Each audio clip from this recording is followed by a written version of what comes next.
What's up guys, Thomas Alex Norman here, and in this video you're going to be learning how to speak and express yourself on camera. It doesn't really need to be said, or it goes without saying, that this skill set is incredibly useful as well as fun and expressive. It feels good to be able to do it, and it can be used not only to create videos like this one, but also to improve your public speaking, to even improve your self-confidence in social situations, as well as kind of know yourself more in a weird way that we'll be getting into further in this video. But for now, it's going to be some tips and advice. So the main thing that you need to realize in this video is a myth. And that myth is that some people are good at speaking on camera and some people are bad at it. And I'm assuming that most of you who haven't done it before or have tried it once would identify as being quite bad at it. I certainly did when I started out this journey. I felt awful. I didn't feel like I was being myself. I didn't feel like I was expressing myself, and I didn't feel like I was authentic on camera, and it really got on my nerves. It really frustrated me. I was listening to my voice sounded weird, it didn't sound like me. I was looking at how I was and I was like, what, is that me? It was a really weird experience, like recording myself for the first couple of times on camera and realizing, wow, that's how I am. That's really weird. And also frustrating because I just didn't know how to do it. I felt blocked, I felt nervous. As soon as I put the camera on, I didn't know what I was doing. So what you have to realize is that it's not a gift. I certainly am not more gifted than anyone else at talking on camera. It really does come through practice. And what I did to practice and get much better at talking on camera is setting myself a challenge. And that challenge was it was supposed to be a 90-day challenge, but it was actually ended up being a 30-day challenge, or even less. I think I did less than 30 days of talking on camera every day.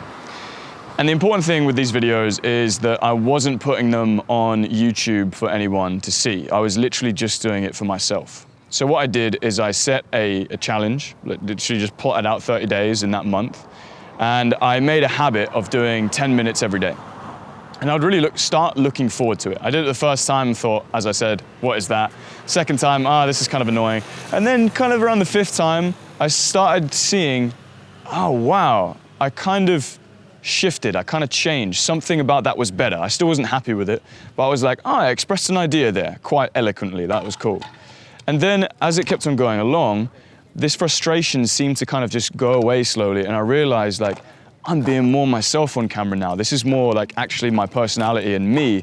And that felt really, really good because it was kind of this weird, unexpected journey of actually like finding myself as well, which just came out of nowhere.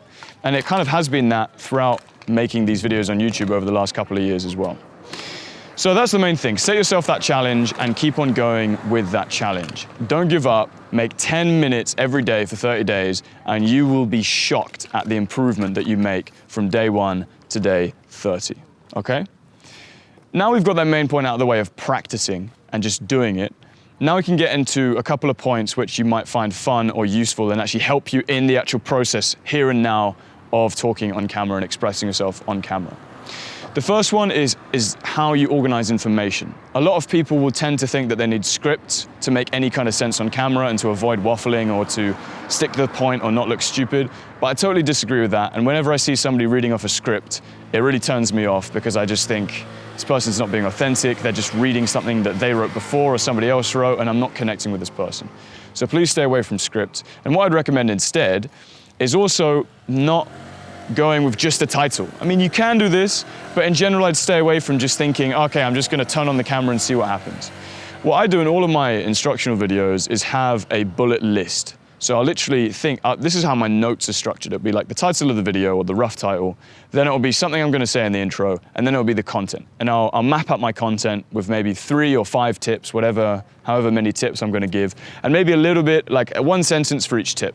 And by doing that, it forces me to think through what I'm gonna say. And then when I turn the camera on, I just say it and it just comes out. So that's what you should do, is have bullet points, a title, and go from there. And you might have to redo bits, you might stop the camera, you might kind of make a mistake, then pause, then go again, and you edit those bits out, and that's absolutely fine as well. but bullet points is where I would be, where I would go. The second thing is how you can actually warm up to express yourself better on camera.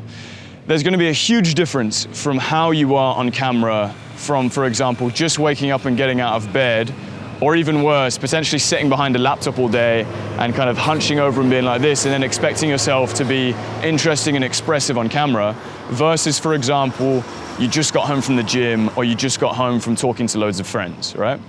If you just got home from the gym or whatever, doing some kind of exercise that moves your body's going to be full of endorphins, you're going to be feeling good, you're going to be feeling open, expansive, expressive, and you're going to come across a lot better and a lot more grounded on camera. The other thing is, if you've just been friends and if you've just been socializing a lot, when you've just done this, you're going to kind of be in a social mood and things are just going to flow out a lot easier versus if you've just been staring at a computer all day. I know that if I work all day, it like literally takes a while to like the oil to flow through my body and for me to actually warm up, not even with camera, like just talking to anyone. If you catch me after I've just worked like 4, 5, 8 hours somewhere, you'll probably think I'm a bit strange, to be honest. Like it takes me a while to warm up. So I never make a video just out of that because I know I'll just frustrate myself. So I'll always try and time my videos, maybe at the end of the day or I'm feeling a bit more warmed up, or maybe just after I got back from the gym or whatever, because I know I'm gonna be a lot more kind of myself in those moments. And the final thing is other things you can do to warm up. I like to do sometimes, especially if I'm feeling a bit kind of stiff, I'll kind of just shake it out before. I'll literally like move my head, move my body, jump up and down a bit, kind of shake myself out, and that will help me just come across as a bit more grounded on camera. Also, I will kind of do slightly more weird exercises, like just kind of opening up my throat a bit because I don't want to sound like this. So just to kind of open everything up, I might kind of imagine there's like a tennis ball in my mouth. And like, it's kind of like yawning basically, just doing like an extended yawn, just kind of gets like everything flowing a bit better. And everything from those kind of simple exercises to some stuff that's a bit weirder. The main thing I want you to take away from this video and also get excited about is the journey that you can set yourself on doing this.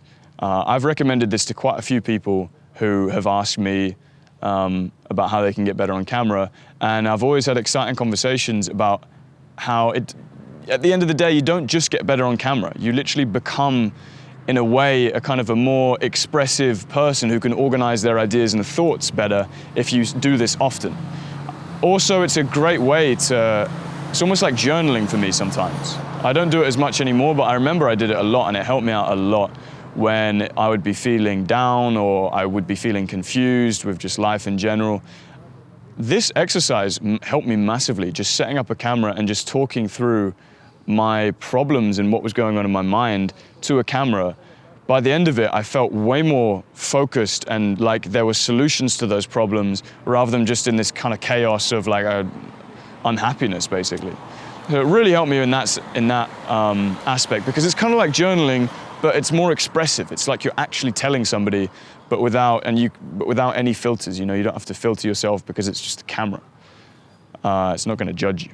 So I would highly encourage you to embark on this journey. Leave a comment below if you're going to do this, if you're motivated to do it. Leave a comment below, leave a like on this video. Give it a share with somebody who you'd like to do it with or with a friend who you think could potentially enjoy this. And also be sure to download the gear list, which gives you links to all the gear that I use as well as gear that I would recommend you using and buying as you start out on your travel filmmaking journey. That's going to be completely free. Just enter your email and I'll send it to you right away. All right, guys, keep filming, enjoy this challenge, and goodbye.